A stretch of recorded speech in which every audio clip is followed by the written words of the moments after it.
आपके साथ अनुष्का राय और आप देख रहे हैं न्यूज हलचल इंडिया। आइए बढ़ते हैं आज की खास खबरों की ओर।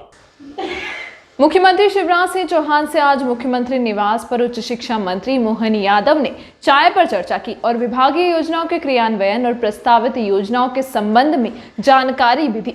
मंत्री डॉक्टर यादव ने बताया कि सभी विश्वविद्यालय और महाविद्यालय एक ग्राम को गोद लेकर ग्राम में संचालित कल्याणकारी योजनाओं के क्रियान्वयन की स्थिति की जानकारी प्राप्त करेंगे। चाय पर चर्चा के दौरान मुख्यमंत्री श्री चौहान को डॉक्टर यादव ने जानकारी दी क्षेत्र विशेष के विकास के अलावा सामाजिक कुरीतियों की समाप्ति के लिए भी अब महाविद्यालय आगे आएंगे। युवा शक्ति का इसमें उपयोग किया जाएगा। इसके पहले राष्ट्रीय सेवा योजना की इकाइयां आंशिक तौर पर ऐसी गतिविधियां सीमित रूप में करती रही हैं। मुख्यमंत्री चौहान को उच्च शिक्षा मंत्री यादव ने कोरोना काल में उच्च शिक्षा की व्यवस्थाओं और इस वर्ष परीक्षाएं लेने की अनुमति प्राप्त होने के पश्चात किए जा रहे आवश्यक प्रबंधों की जानकारी दी। मुख्यमंत्री श्री चौहान ने नई शिक्षा नीति के संदर्भ में उच्च शिक्षा विभाग के नवाचारों को सराहनीय बताया। इस अवसर पर जनजातीय बहुल क्षेत्रों और पिछड़ा वर्ग समुदाय के लिए उच्च शिक्षा व्यवस्थाओं की जानकारी भी मंत्री डॉक्टर यादव द्वारा दी गई।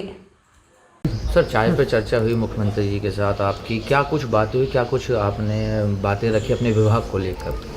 मुझे खुशी इस बात की है कि हमारे यशस्वी मुख्यमंत्री माननीय शिवराज सिंह जी ने मेरे उच्च शिक्षा विभाग के मामले में जिस ढंग से पिछले समय काम हुआ है उसका अप्रिसिएशन किया। उनने बहुत खुश होकर कहा कि और ऊर्जा उमंग उत्साह से काम करने की ज़रूरत है। खास करके हमारा ट्राइबल का बेल्ट है और ये जो पिछड़े वर्ग के बेल्ट है इसमें भी हमको काफ़ी काम करने की गुंजाइश है।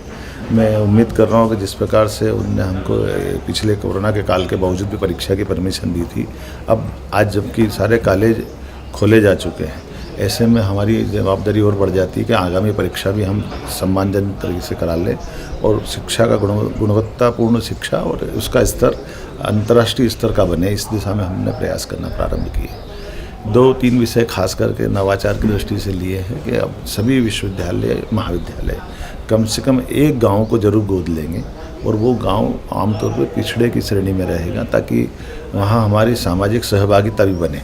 तो उच्च शिक्षा विभाग एक तरह से इस ड्यूटी को करने को तैयार है कि हमारे अपने गाँवों के अंदर शासन की विभिन्न योजनाओं का क्रियान्वयन कैसे हो रहा है, उनकी कठिनाइयाँ क्या है, भविष्य की संभावना और वहाँ का यूथ का उपयोग कैसे करें, इस दिशा में हम काम करने की योजना बना रहे हैं। उसी प्रकार से जो हमारे गाँव के अंदर कॉलेज खुले हुए हैं उन कॉलेज के अंदर नए नए कोर्स लाने की दिशा में भी कई सारे निर्णय कर रहे हैं जो रोज़गार परक हो, खासकर प्लेसमेंट में जिसका लाभ मिल पाए। ऐसे नए सब्जेक्ट लेकर आने की दिशा में भी हमने बात की है, जिसमें पशुपालन हो सकता है, एग्रीकल्चर हो सकता है और इसी प्रकार से अन्य प्रकार के कोर्स हैं जिनसे आदमी अपना स्वयं का रोजगार भी कर सकता है, स्वयं की खेतीबाड़ी भी कर सकता है। सरकार पे या नौकरी पे निर्भर होना ये कोई अंतिम हल नहीं है। आने वाली शिक्षा नीति भी इसी प्रकार से हमको प्रेरित कर रही है। एक बात ये भी महत्व रख रही है कि नई शिक्षा नीति में 2035 के आसपास आगामी समय में जब विश्वविद्यालय की संकल्पना धीरे धीरे खत्म हो जाएगी, जो शैक्षणिक संस्थान है वो अपनी खुद गुणवत्तापूर्ण बनाते हुए स्थिति और वो अपने आप में डीम्ड यूनिवर्सिटी का रूप ले लेंगे। तो हमको सने सने अभी से तैयारी करना पड़ेगी कि आने वाले समय में ये जो विश्वविद्यालय का स्वरूप समाप्त होने के बावजूद भी गुणवत्ता में शिक्षा में कोई कॉम्प्रोमाइज़ नहीं करें। मुझे इस बात को बताते हुए खुशी होती है कि माननीय मुख्यमंत्री जी ने कहा कि आप बिल्कुल इसमें आगे बढ़ें, जनता के भी सुझाव लें और अपने शासन के लेवल पे जो जो हम कर सकते हैं वो सब काम करते जाएं। सर, आपने कहा है कि एक नवाचार करने जा रहे हैं कि कॉलेज गाँव को गोद लेंगे, तो उसमें क्या विकास कार्य रहेगा कि शैक्षणिक उसमें गतिविधियां बढ़ाने रहेगी, क्या कुछ रहेगा उसके बारे में थोड़ा सा? ये गांव के अंदर जो हमने बात कही है वो परिपूर्ण रूप से रहेगा। आमतौर पे अभी तक एनएसएस की कोई यूनिट जाती थी, वो पर्टिकुलर छोटा मोटा कोई सेवा का काम करती थी, लौट कर जाती थी। अब गांव के अंदर हमारे प्राचार्य उसके लिए गांव के लिए जवाबदार रहेंगे। गांव का अंदर से उनका सहभागिता करना, उनके अंदर छोटे मोटे विकास की बात तो ठीक है, बच्चों को पढ़ने की रुचि कैसी है, भाग्य में उनको किस किस परिवार में क्या क्या मदद हो सकती है, गांव के अंदर जो विकास की भावी संभावना 15-20 साल का मास्टर प्लान क्या हो सकता है, शासन की कौन कौन सी योजनाओं का क्रियान्वयन हो रहा है, कौन सी कमजोर जा रही है। ऐसे कुल मिलाकर के सहभागिता ऐसी रहेगी कि गाँव और कॉलेज एक तरह से एक दूसरे के पूरक बने।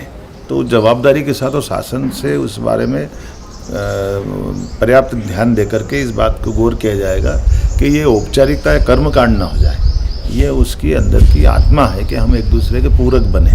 तो इस तरह से चूँकि ये बात सही कि पिछड़े गांवों के अंदर अगर थोड़ा भी ध्यान दे देते हैं तो शासन की योजना तो इतनी सारी है कि हम उनका जीवन स्तर बदल सकते हैं, लेकिन अगर हम पर्याप्त रूप से ध्यान नहीं देते हैं तो ये बीच में कहीं इसकी कमी रह जाती है। इसकी पूर्ति करने की दिशा में हमने एक कदम बढ़ाया है।